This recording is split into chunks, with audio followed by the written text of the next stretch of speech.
Thank you for joining us today. Today we're joined by Kelly White, the CEO at LifeSource. Kelly, thank you for joining us today and spending some Thank you time. for having me.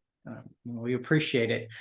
Obviously, you're new into the donation space. I know you've had some experience previously, and can you sort of talk about your background and how you ended up and what attracted you to become to take the position as CEO at LifeSource?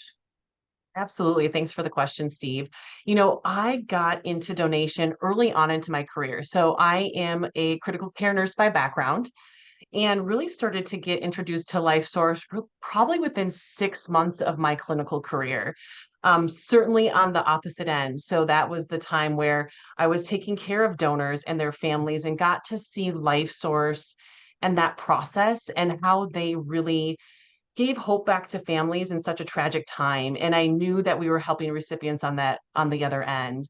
And so over the years, I became the director of critical care and then subsequently was the chief nursing officer and senior vice president of two different level one trauma centers and always had stayed connected to our organ procurement organization, LifeSource, and got involved in performance improvement and the collaboratives way back when, and was always just such an advocate for the work that OPOs do.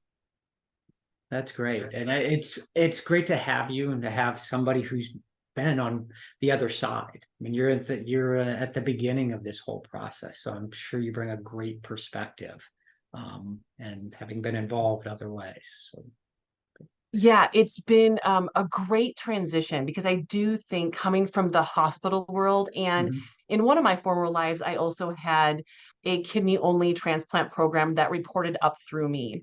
And Okay. so for me, linking all of those systems and seeing how we can get efficient together, how do we do what's right for our recipients and for the clinical team so that Mhm. we can really all make donation and that process as smooth as possible. I think that's why I'm so excited about the opportunity, is because I love making sure that I can see that story throughout.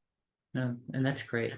Um, so how would you describe your leadership style? You're new into the CEO role, so how do you lead this team?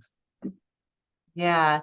I try to avoid catchphrases like, oh, I'm a transformational leader. And although I believe that, I tend to define, my leadership style really just by some keywords.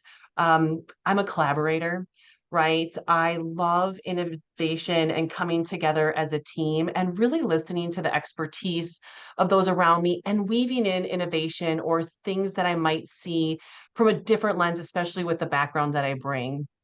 I always tell my team I'm good at making decisions. I have no problem, and because I've had to do that for multiple years, I've grown comfortable doing that. But I prefer a collaborative approach where we're looking at leading practices, we're getting feedback from our frontline team who's really doing the work to make the best decisions for our organization while always putting our recipients and that family at the center of what we do. And that's great. You spoke about innovation, and are there specific examples that you're thinking about in it to innovating and advancing the donation practices that you're thinking about for the next year or 2 years? Yeah, great question. And I had something similar during my interview process when I was looking to become the CEO. And I think for me, coming from the healthcare care field and the hospital system, innovation is so imperative. And so, again, I realize right now there's some catchphrases around AI. Oh, that's going to be the new hot thing.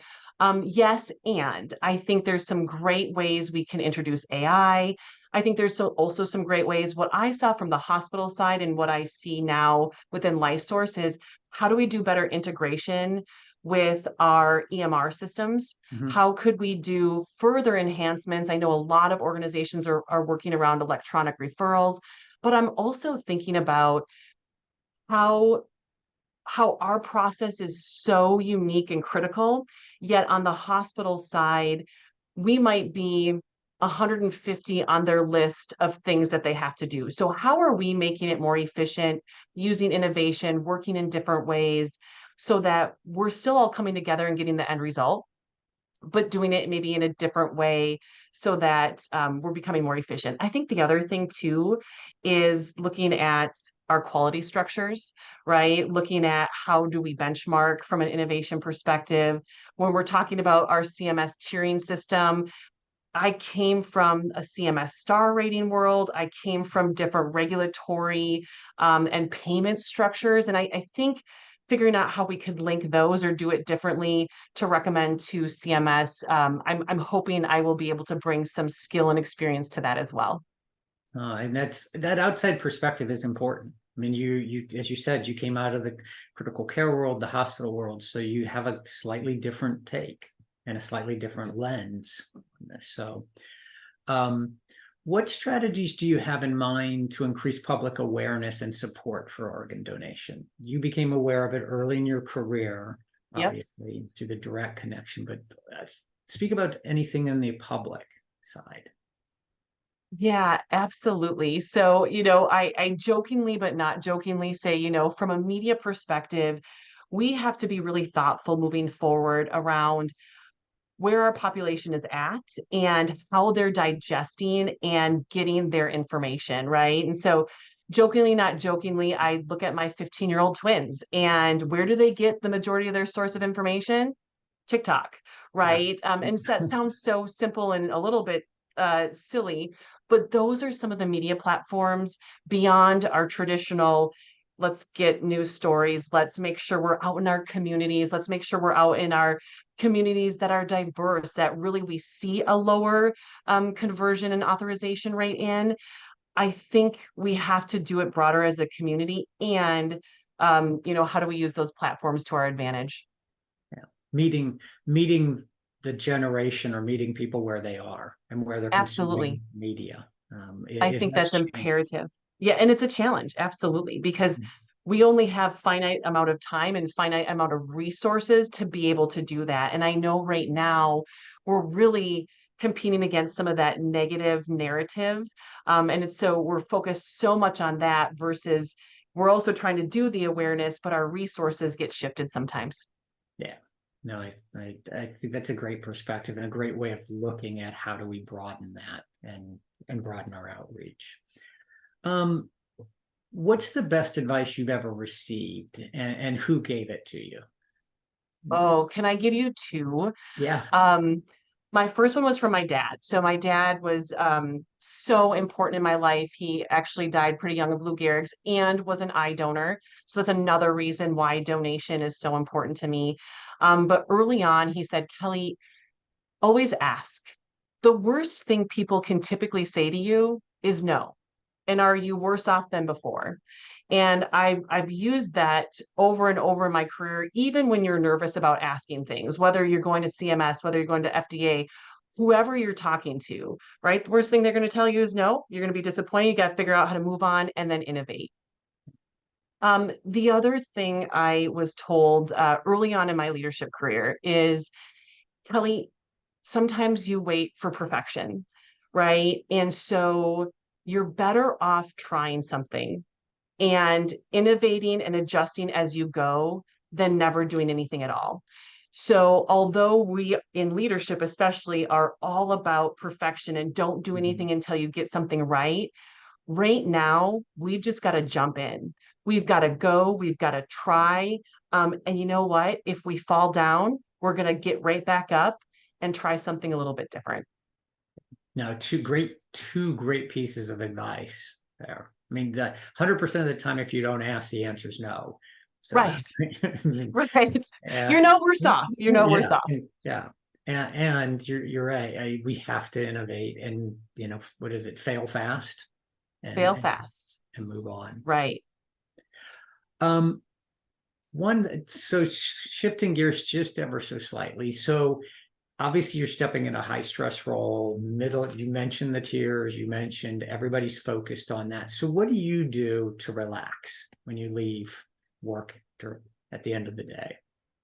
Absolutely. I mean, of course, the regular answer would be spending time with my husband and my 15-year-old twins, although that is still stressful sometimes with, working Yeah. on 15-year-olds and their opinions and their life. But the other thing that is unique about me, and I always tell people, is I love to dance. And so I actually love to do hip hop. I might not be very good at it, but for me, dancing is a great way, and just exercise in general is a great way to reduce stress. So that's it for me.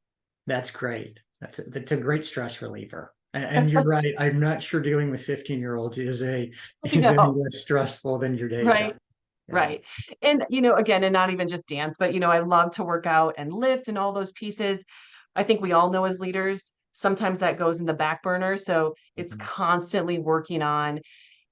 If we don't do that for us, we're not showing up as our best selves as leaders in these stressful positions. And so I also think it's really important to demonstrate that to our entire leadership team and organization.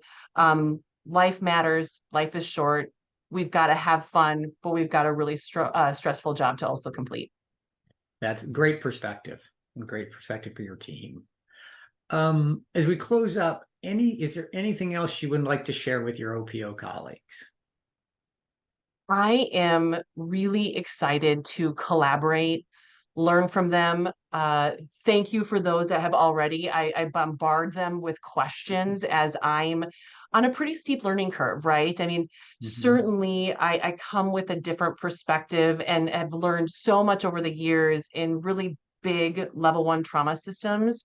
This is different. And so I just say thank you. I look forward to even more collaboration so that we're navigating this together. And ultimately, we're all trying to achieve the same thing, which is eliminate that wait list and improve our outcomes for our recipients.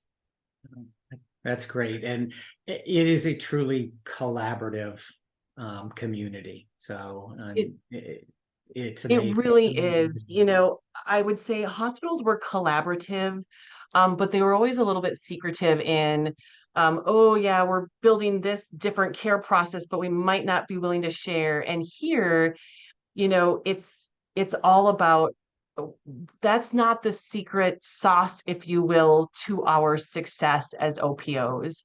And that's what I have found I love so much already, is that in the end, we're all trying to help each other for a common goal versus some of that competitiveness that I really felt within the hospitals. No, and it's great. And I'm glad your colleagues have reached out. I'm sure, there's colleagues who you haven't reached out or you haven't connected with who would be happy to collaborate with you. So, And I would love that. But everybody has been absolutely phenomenal. oh, great. Well, thank you for spending some time with us today. I appreciate. I know you have a very packed schedule, so I appreciate you taking some time out to speak with us. Thank you so much for having me as well. Appreciate it.